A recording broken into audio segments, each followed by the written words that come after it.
A Polícia Federal está dividida sobre a possibilidade de solicitar a prisão de Fábio Luiz Lula da Silva, o filho do presidente Lula, gerando tensão lá em Brasília. O processo contra ele no STF é sigiloso, mas a discussão interna na PF é real. Delegados próximos ao ministro André Mendonça defendem a prisão, enquanto outros argumentam que a medida deve se basear em provas concretas, não em desejos. Fábio Luiz é investigado pela sua ligação com Antônio Carlos Camilo Antunes, o careca do INSS, e a sua defesa nega qualquer envolvimento com as fraudes, considerando a possibilidade de prisão um excesso, um exagero. Guta Pini. Eu imagino que ali dentro da Polícia Federal, você tem o diretor-geral da Polícia Federal, mas o fato dele ser o diretor-geral não significa que ele atua em todas as demandas da Polícia Federal. Existe o delegado específico para cuidar de cada caso. Então, embora exista aí alguma divergência dentre os delegados que compõem a corporação, a gente espera que o delegado que está vinculado a essa investigação, ele tenha um mínimo de bom senso, porque de tudo que foi revelado até agora, se isso não avançar em relação ao Lulinha no âmbito da Polícia Federal, aí a gente pode esquecer que não vai ter nenhum tipo de justiça nesse país, porque veja, a quebra de sigilo bancário e fiscal que foi aprovado na CPMI do INSS, isso já foi derrubado pelo ministro Flávio Dino.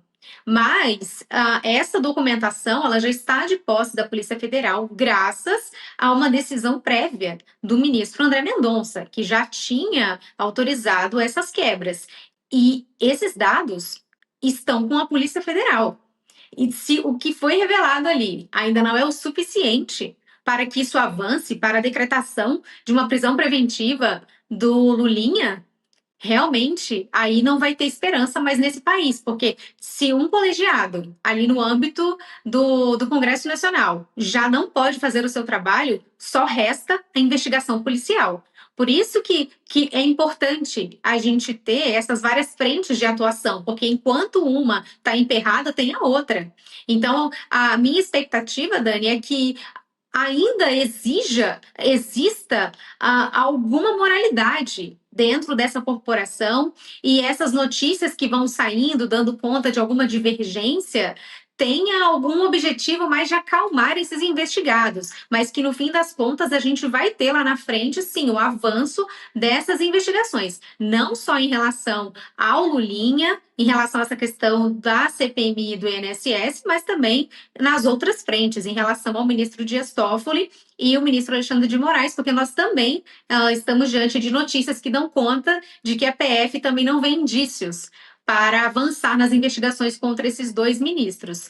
A minha expectativa ainda é positiva, que algo ainda vai acontecer. A gente vai finalmente ver a justiça sendo feita nesse país, porque os indícios, eles estão todos aí. Então, a minha expectativa é de que essas mensagens, essas notícias estão saindo meio que para acalmar os futuros investigados. Pois é. O Marcelo Rocha Monteiro, nunca é demais lembrar, trazer aqui o contexto desse caso que possivelmente envolve o filho de Luiz Inácio Lula da Silva, o Lulinha, não é? Numa entrevista no começo do mês passado, eu vou trazer aqui aspas novamente para Luiz Inácio Lula da Silva, que disse que cobrou explicações do filho dele sobre a investigação dele, sobre o nome dele ter aparecido nessa investigação da CPI do INSS, nesse caso da fraude bilionária do INSS, e disse que ele terá de pagar se algo for comprovado contra ele. O fato é, como esse processo ocorre sob segredo de justiça, não é possível saber oficialmente se, além da quebra de sigilos, houve também uma solicitação de prisão do Lulinha. Mas nos bastidores, a gente sabe, acompanha que essa discussão sobre essa possibilidade existe dentro da Polícia Federal, mostra aí essa divergência, essa bola dividida aí entre os investigadores sobre os próximos passos dessa apuração. Sua análise. Eu gostaria de perguntar para esses delegados, né, que acham que não é o caso de pedir a preventiva do Lulinha, porque a preventiva, como é que eles disseram, deve se basear em provas concretas. Então, um colega de vocês, senhores delegados, né? E aí eu estou me dirigindo àqueles que não querem pedir a prisão do Lulinha. Um colega de vocês pediu a prisão preventiva de um ex-assessor do ex-presidente Bolsonaro, o Felipe Martins, né? Porque ele teria fugido para os Estados Unidos. Um delegado pediu a prisão dele e a prisão foi decretada, né? O juiz, o Alexandre de Moraes, mandou prender, né? E não havia provas concretas de que ele havia fugido para os Estados Unidos, até porque ele não tinha ido para lugar nenhum, ele estava no Brasil. Essa viagem para os Estados Unidos nunca existiu.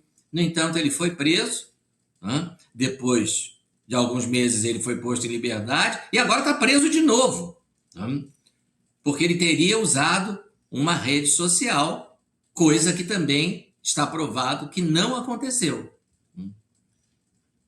No entanto, o senhor Lulinha, não é que dizem que ele fugiu para o exterior, ele está morando na Espanha. Isso é público e notório, mais do que comprovado.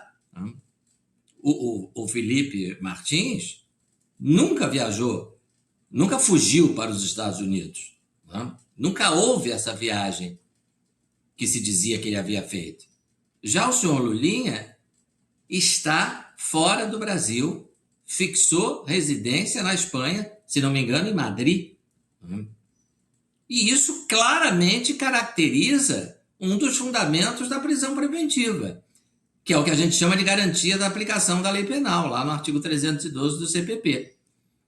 Prisão preventiva quando há possibilidade do réu fugir para outro país para que a lei não seja aplicada, né? Para que, em caso de condenação, ele não possa ser preso porque está foragido.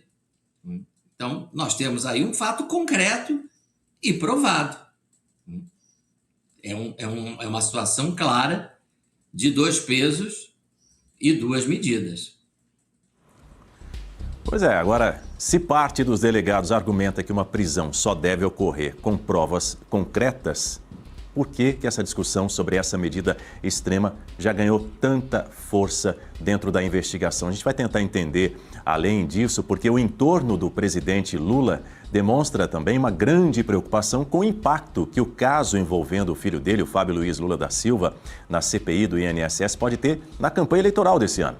A apreensão se concentra nos possíveis estragos à imagem e nas consequências políticas que a investigação pode gerar, especialmente em um período pré-eleitoral, onde a imagem do presidente e da família dele é crucial para a articulação de apoio e também para o desempenho nas urnas, não é, Gutapini? Agora, já para o governo, a preocupação não é prender os envolvidos na farra do INSS, e sim é com a campanha de Lula nas eleições. Pelo menos é o que parece de tudo que a gente está vendo até agora, né, Dani? Lá na CPMI do INSS, o que nós assistimos? Uma verdadeira força-tarefa da base do governo para blindar todos os seus aliados. Vejam, a quebra de sigilo do Lulinha, ela só foi adiante, esse requerimento só foi aprovado porque os membros da oposição não estavam no plenário na hora da votação simbólica. E tem todo esse imbróglio envolvendo a votação simbólica, a votação nominal, mas no fim das contas, todos os votos são computados. A única diferença é que o parlamentar não coloca ali o voto no painel, mas todos aqueles que votaram dentro ali do plenário, esses votos são computados. Mas o fato é que eles tentaram ali dentro do colegiado blindar o Lulinha justamente pensando nesse impacto eleitoral. Eles não conseguiram essa blindagem, nem o Davi Alcolumbre conseguiu argumentos ali para conseguir cancelar essa votação, muito pelo contrário, ele fez uma explanação muito lúcida do regimento interno do Congresso Nacional, das duas casas, mostrando o que é uma votação simbólica e que isso é aprovado, isso é utilizado para aprovar projetos de lei. Não vai ser utilizado para aprovar requerimentos numa CPI, não faz o menor sentido. Mas, ainda que eles não tenham conseguido acabar com essa blindagem ali dentro do colegiado, a outra frente conseguiu, que foi ali no Supremo Tribunal Federal, através do ministro Flávio Dino, que derrubou essa quebra de sigilo. Ele começou ali com a Roberta Lussinger e depois isso se estendeu para o Lulinha, e sob um argumento completamente absurdo, justamente enfrentando essa questão da votação simbólica, como se o ministro Flávio Dino não tivesse experiência ali dentro do Congresso Nacional, ele que foi deputado, senador. Eu estava no plenário do Senado quando ele estava se despedindo daquela cadeira para assumir a cadeira no Supremo, e ele falando da questão da política, do respeito que o judiciário tem que ter com as deliberações do Congresso, e aí quando ele senta na cadeira de ministro, ele faz o completo oposto, passando por cima de uma decisão colegiada de uma CPI, de uma CPMI, que fez uma votação simbólica, que é algo tão corriqueiro na vida do Congresso Nacional. Tudo isso tem a ver com esse pacto eleitoral, porque se eles estivessem realmente preocupados em desvendar essa fraude, os seus operadores, quem está ali na cadeia de comando para conseguir fraudar todos esses aposentados, mais de 6 bilhões de reais, eles não evitariam, eles não minariam os esforços da CPMI para fazer essa investigação, mas não foi isso que nós assistimos.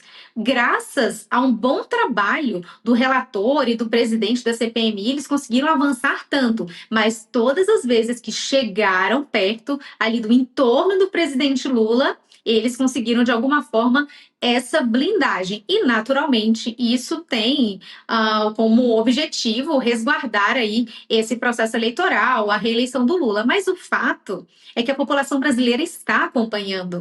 E, embora eles tentem essa blindagem, embora o sigilo, no fim das contas, a população brasileira não tenha acesso a esse sigilo que foi quebrado, porque o ministro Flávio Dino impede que essas informações, então, venham a público por conta dessa decisão, a própria blindagem em si, essas decisões em si mesmas já causam impacto eleitoral.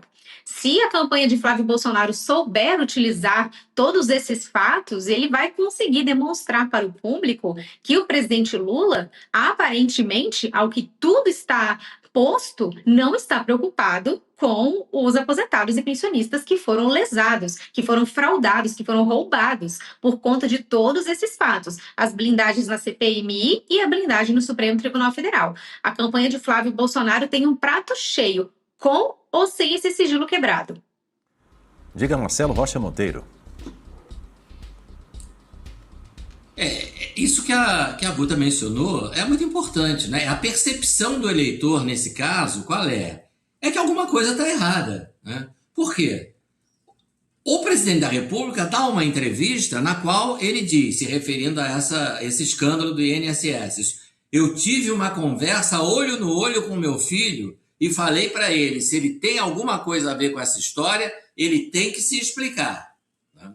Aí, poucos dias depois, a CPI decide quebrar o sigilo do filho do Lula. E qual é a reação da bancada do governo?